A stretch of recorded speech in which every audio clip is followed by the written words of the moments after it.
Captain Valen here, fooling around with some intros. So let me know what you think. Week by week, they're going to change. All right, but let's get into it. Today, we're actually going to talk about the last couple of chapters of One Piece, where Jack shows up, Kaido shows up. It's a pretty fun time, and I would like to give my 2 cents on the matter. And it might be a little different than everybody's, but I called Kaido being a dragon forever. I never left that station. That was a hill I was going to die on, and I did not die on that hill. I remained triumphant. No matter what anybody said, I stuck to that. And that's a long story, but I did the same thing with Obito and Toby. All right? I pick a hill and I die on it. Sometimes it works out, sometimes it doesn't. Those are the only two that I can think of where it actually did. But that's neither here nor there. Kaido, I got my little notes over here, so don't mind me looking. I'm still trying to get the whole flow of this down, so bear with me. It gets better, and you can be like one of those cool people who was like, I was like watching his videos when nobody else was. So stick around. But the fact that he's a dragon and everybody's like, oh, it's official, confirmed. He's got the dragon fruit, mythical dragon fruit, zone fruit, mythical drone, mythical. No, that I'm not buying it because Kinemon still thinks devil fruits are magic. All right, this is not the dude I want telling me about some of his devil fruit powers. I'm sorry, not when he's like, oh, you use ninjutsu too. It's like, no, it's a paramecia devil fruit. Are you new? And yes, in the aspects of devil fruit, he's super new.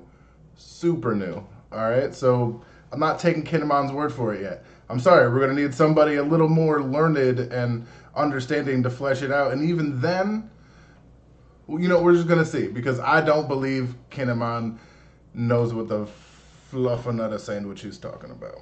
So, that's me. Alright, what am I on next? Oh, yeah.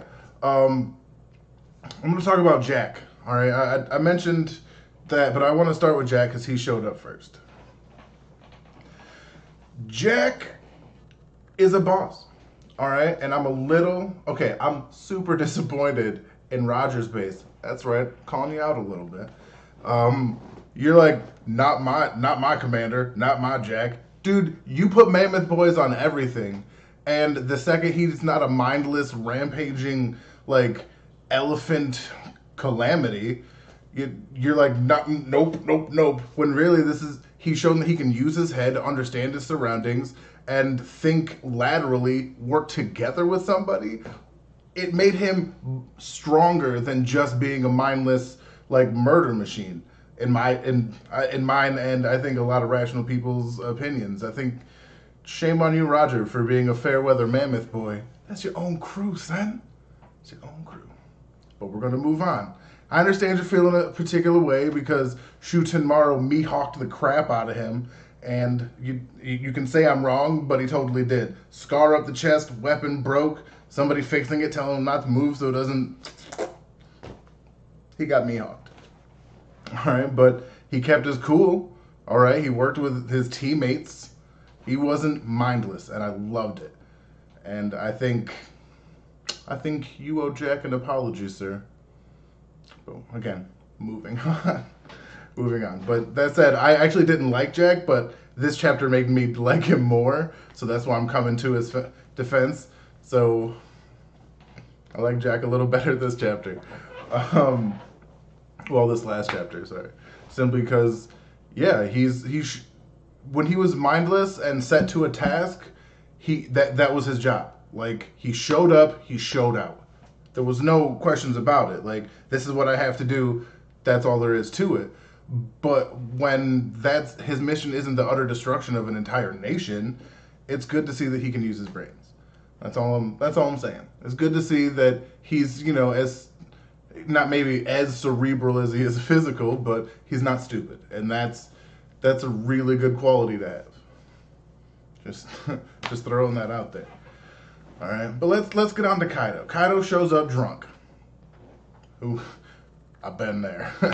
All right, he shows up drunk, looking for a fight, and everybody's like, "Well, this took a turn.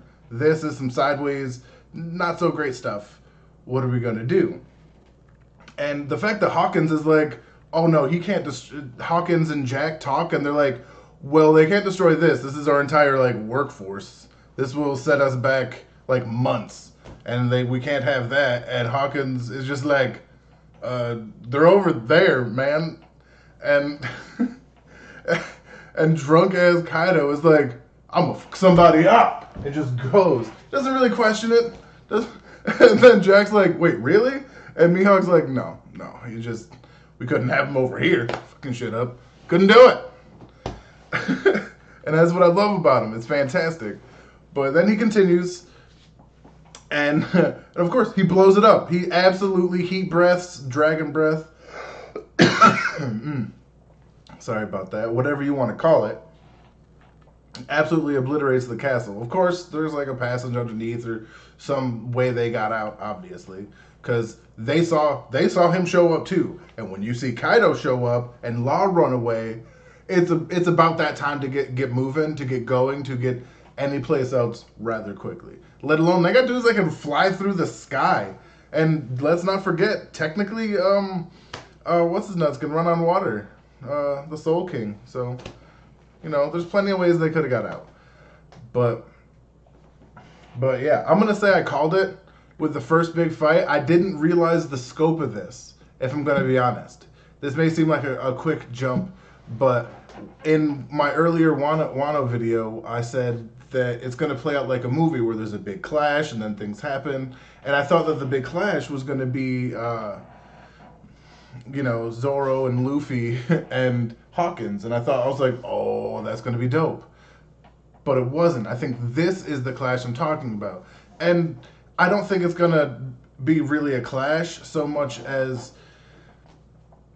well, he's going to try and recruit him. Like, he's very Genghis Khan in that way. Like, there's the story about how Genghis Khan had an arrow, like, shot him through the neck. And instead of killing the archer, he recruited him because he was such a good shot.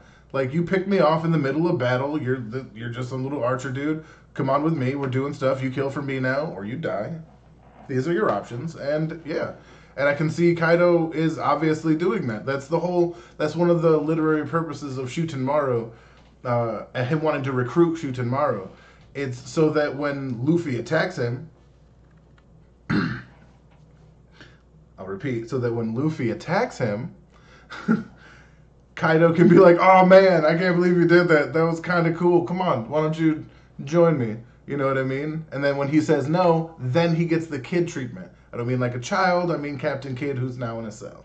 I'm one of those who's like, oh, they're obviously going to have to rescue him. I hope that instead of this chapter, they focus on all the people that weren't in Whole Cake Island. Like, Zoro takes up that role as vice captain and really starts to lead the rest of the crew to go get the captain because they're being held in a castle by a dragon, like a princess. But yeah, I think it's going to be fun from here on out, but the punch was always going to happen. Like, that's kind of like, have you never met Luffy? Like, he punches everybody for not even many good reasons. The only time he doesn't punch is when he's told not to by a member of his crew. All right? Law's not a member of his crew. That's just his homie. That's more like a guideline. Nami was like, so help me God if you do, made him promise and everything. And Law did not take the time to really drill in the importance the way Nami did. So, of course, he was always going to punch him. And Elephant Gun is just like his straight right now. It's a good punch, but it ain't doing nothing. And, by the way, Kaido's drunk. I don't know how many like cats that review have ever been stupid drunk often. But I have, all right? And I can tell you, there are people you could walk through like a hot snot through tissue while sober that will just mush your face in while you're drunk, all right? Like, being drunk doesn't super help anybody in a fight. Like, you think it does at the time, and maybe, you know, some drunk strength, you get a lucky hit or something, but all in all, being drunk, like, crazy drunk, is not a good look on anybody. Nobody wants to take a couple of steps to throw a punch and fall on their face. It's happened. I've been there. All right? I got a hard face. What am I going to do? But, yeah. So don't think that just because his eyes were white and he got punched that this means anything. It just means that he got punched. You know, it's not a love tap, you know. Luffy thinks he destroyed all his friends. So, of course, throwing down punches. That's straight right. That's not a, you know, it's not a weak hit, but it's a, you know, it's not his strongest. Which also I had an issue with. Why couldn't he use something stronger like Thor? Like I want to see that again for any reason. Like don't just pull it out of your butt once and then be like, oh, wah, wah, every other time. Like, come on, do it for real. Let's see what else is on this page. Oh, and also I think the heat breath is what's sobering him up. There's a lot of translational issues with that, but I think that makes a bit of sense. And my first thought, like, it's absolutely crazy. I don't believe this at all, but it's funny to think that he's actually a cyborg that ate the dragon fruit. You know what I mean? And he was powered by liquor before, and now he's not. And it's a funny thing in my head. You know what I mean? But it's, again, headcanon more for fun than any level of accuracy. But, I don't really know what else to say, but that's what I wanted to say. And I apologize to Roger for calling him out, but you got to stand by your man. You heard me. This is the captain signing out.